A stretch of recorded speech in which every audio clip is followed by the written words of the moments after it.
Buli mulembe gukyuka n'enzimba nayo ekyuka. Kato Akura Construction Services Limited twakuguka nnyo mu kuzimba kwa buli kika okutuukagana n'omulembe. Tuzimba biodigester septic tank tezijjula ate ng'okuzimbibwa etwala ekifo kitono ddala ab'amaka, amasomero, amasinzizo, hotels n'ebifo ebirala. Mwetaaga kabuyonjo ekika kino mutambule n'omulembe. Tukola general construction okuba plan eza buli kika, okukola finishing, electrical installation, plumbing, okusiba tiles ne painting kw'ossa n'okusima enzizi eza buli kika. Tusangibwa Natete ku Prime Village Mall level 2 room D7. Esimu noti 757 noti 54 nya noti oba noti 772 noti 9 nya 21. Kato Akura Construction Services Limited. Zimba Uganda. Bannayuganda ab'enjawulo bakyagenda mu maaso n'omulimu era n'enteekateeka ez'okugenda mu maaso n'okulondoola engoba buufu eya Mwoyo gwa ggwanga era omulwanirizi w'obwetwaze Louis Kibanyi ng'ono yali Katikkiro wa Kabaka Mwanga II.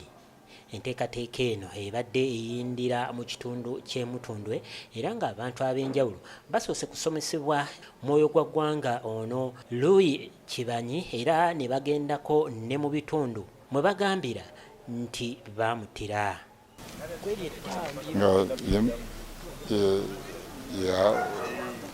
Yakola ku ebyo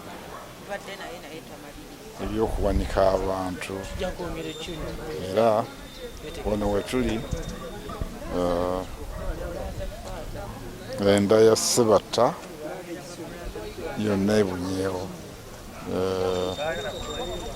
era gyetuvudde engulu tulabye amalaalo ga Sebatta eyakola omulimu gw'okuwanika Louis Kibanyi Katikkiro w'e Buganda. Mu ngoba buufu ya Ssekabaka Mwanga tugikomekkereza olunaku olwaleero nga tulina wano ku Kalabba we battira Katikkiro Kibanyi Louis. Era y'enkomerero y'olwaleero tukomekkereza omwezi gwabwe gwe tulamagiddemu. Kibanyi tumujjukirako yali mulwanirizi w'abantu. Louis Kibanyi yali Katikkiro wa Kabaka Mwanga II era abantu bangi bamujjukirako olw'okuba nti yalwanirira eddembe lyabwe wakati mu kusalawo eby'eddiini ssaako n'okwagala obwakabaka. Abantu bangi ab'enjawulo bakuŋŋaanye era batubuulidde nti bamujjukirako ebintu bingi bye yakolera eggwanga lyabwe. Taaga kwe kweyongera okuyiga ebisingawo.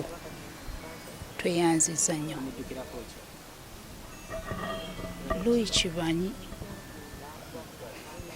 kye tumujjukirako ayina bingi ebyafaayo bye yakola era mu kumaliriza mu kubikola ate okwandibadde okugamba nti aliko bingi nnyo ebyafaayo bye tumujjukirako. Yali mulwanirizi ku ludda olwo nga kwasaganya bulungi emirimu gye ne mwami n'omubaka Mwanga. Ensonga eyabadde ya Ssekabaka Mwanga II wano we waali ettambiro wali akabaawo ke baatemerangako abantu emitwe naye akabaawo ako bakajjawo mu myaka egitali gyewala ne bakatwala mu Bulange era bwe muba mwagala ebisingawo ebintu ebyo gyebiri byonna. Bano bamaze ne bagenda ow'omugenzi Sebatta nga kigambibwa ono eyali mu nteekateeka z'okuwanika Kalabba Louis Kibanyi era nga batuuseko ne ku malaalo ge.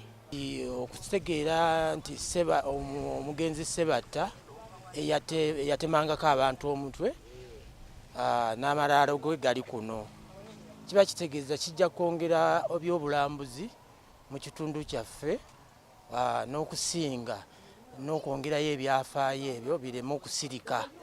Bano balina essuubi nti bwe banaagenda mu nteekateeka ng'eno abantu bangi bajja genda mu maaso n'okumunnyukira n'okufunamu ebyenjawulo.